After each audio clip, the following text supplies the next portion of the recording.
Perez, along with our chief political analyst, Gloria Borger, and Shan Wu, a former federal prosecutor who is also counsel to then Attorney General Janet Reno.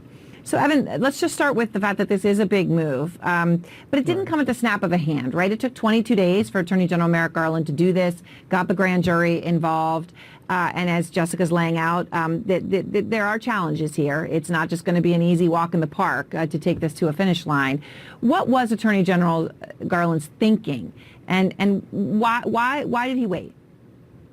Well, look, I think for a lot of the critics who have been talking about this, it seemed like a simple case, but inside this building and at the U.S. Attorney's Office, it was not that simple.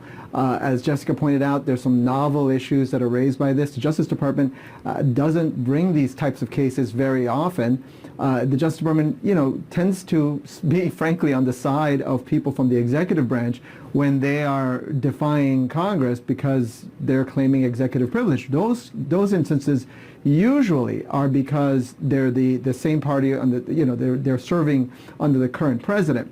This case obviously brings up a whole lot of issues, which I'm told they've even had to consult the Office of Legal Counsel to try to get a handle on this novel issue of a former president claiming that there's still executive privilege that he can assert when the sitting president is saying, not so fast, I'm not claiming privilege on these things at all.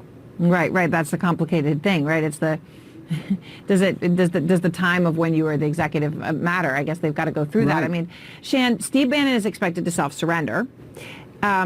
And so that he's taking it seriously, right? He's not flipping the bird at it and going to get arrested. However, Evan, Jessica pointing out, there are some novel issues here. There are a lot of unknowns. When you look at all of it, Shan, how likely do you think it is that we will see Steve Bannon behind bars?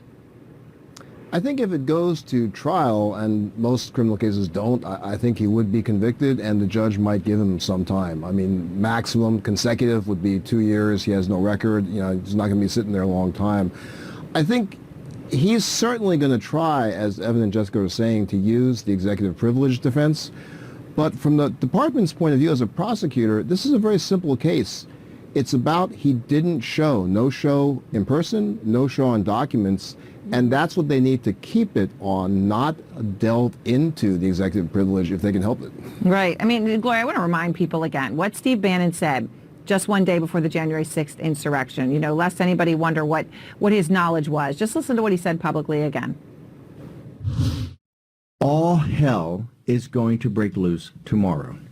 Just understand this. All hell is going to break loose tomorrow. It's not going to happen like you think it's going to happen, okay? It's going to be quite extraordinarily different.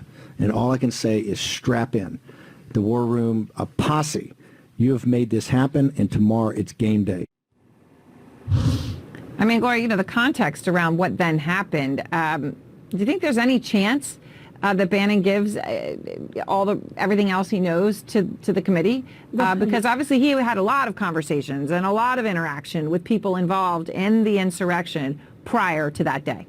Well, that's exactly what the committee wants to know. I mean, as the subpoena stated, they believe that he was in and out of the Willard Hotel on January 5th in the War Room, which was trying to figure out what to do about January 6th, trying to convince elected officials that they ought to overturn election results, et cetera, et cetera. They want to know what his conversations were, if any, with the President of the United States about the coup they were planning. And also, I think this is really important for the committee itself because they do have this indictment. I mean, we all understand that Bannon, Bannon does not have a really great case here because he wasn't working at the White House at the time. So how could you even claim privilege? But as Shan says, if you stay away from that, you talk about how he has dealt with Congress by not providing documents, by not showing up. Look at what happened to Mark Meadows today, a former member of Congress who followed that pattern. Right. So you got to be thinking about what's going to happen to Mark Meadows and what's going to happen to others who are stonewalling. So this, this gives them a head of steam. So right now. Evan, let me ask you about this issue of Mark Meadows, right? Because as Gloria points out, right, one of the unique thing about Bannon's situation is that he was integral to everything that occurred, but he wasn't actually working for President Trump at the time. So executive privilege, it's not even a matter of who was president and who can exert. It's a matter of he wasn't actually working for the executive. But Mark Meadows was, right? He was the chief of staff for then former President Trump. And he failed to show up today for his deposition. He did not provide any documents. The committee says no one's above the law. We won't hesitate to use the tools at our disposal to get the information we need, which of course could mean they're going to go the route they did with Bannon. But you're going to run right into the executive privilege there with Meadows. So what happens here, Evan? Do you think that Meadows caves or tries it himself? Look, I do think that this is going to be a big incentive for people to at least try to cooperate, to try to at least come to some accommodation. But I also think, part of the problem with going this route is that if the goal of this committee, and you and I have talked about this over the last few days, the goal here is to try to get information, to try to get it as soon as possible, because the clock is ticking for this committee.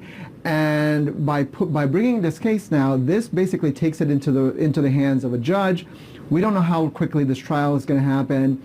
It's possible that by the time this is all over, this committee will now be, we'll have a Republican Congress, right? And so that's the problem with going the criminal route, because if your goal is to get information, then you're now under the control of a judge. And so, look, I think this is going to be a big incentive to other witnesses because they don't want to have to deal with this. They don't want to have to spend legal fees and the possibility of 30 days in jail at least. Right. I mean, and the money matters a lot. Shan, let me ask you the point Evan's raising. The process here, the appeals process, all of this, if you're going to go through it, I mean, there's Bannon specifically, but others. When Evan mentions the ticking clock, he's referring obviously to the upcoming midterm elections, and if Republicans were to take over the House, the committee goes away, right? So they feel that they need to have this done, by next November. When you look at an appeals process and how that goes, do they've got the time? No. This could easily drag out for a long time. They have to schedule a trial. They have to try the case. I mean, honestly, if the department really wanted to use some tools to get the documents, they could serve a search warrant and get the documents. But that's questionable. Very aggressive, might be outside the scope of the referral, which is just about prosecuting the contempt. But any criminal charge, if it goes to trial, it's going to take time. Wow. Can I just say that the Gloria. indictments don't go away? The Congress can change, but the indictment remains. Right, which is important. And Gloria, I want to ask you one other thing, because the context here is actually as a new interview is come out about January 6th with former President Trump. And in it, he defends the rioters who were threatening then Vice President Mike Pence during the insurrection on Capitol Hill, saying they were going to hang him. Here's the exchange with Jonathan Karl. Were you worried about him during that siege? Were you worried about his safety? No, I thought he was well protected, and I had heard that he was in good shape. No, you heard those chants. That was terrible. I mean, it was, He could have. Well, the people were very angry.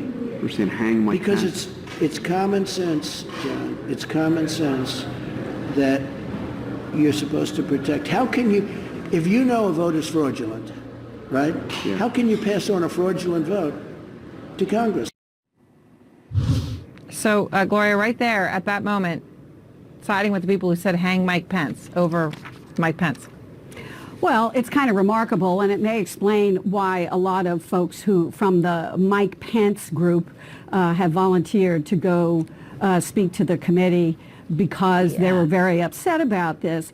And also, when you think about it and you try and get inside Donald Trump's mind, which I'm not saying that I can actually do, but when you think about it, he looks at this as these people were doing publicly what he was doing behind closed doors in the Oval Office.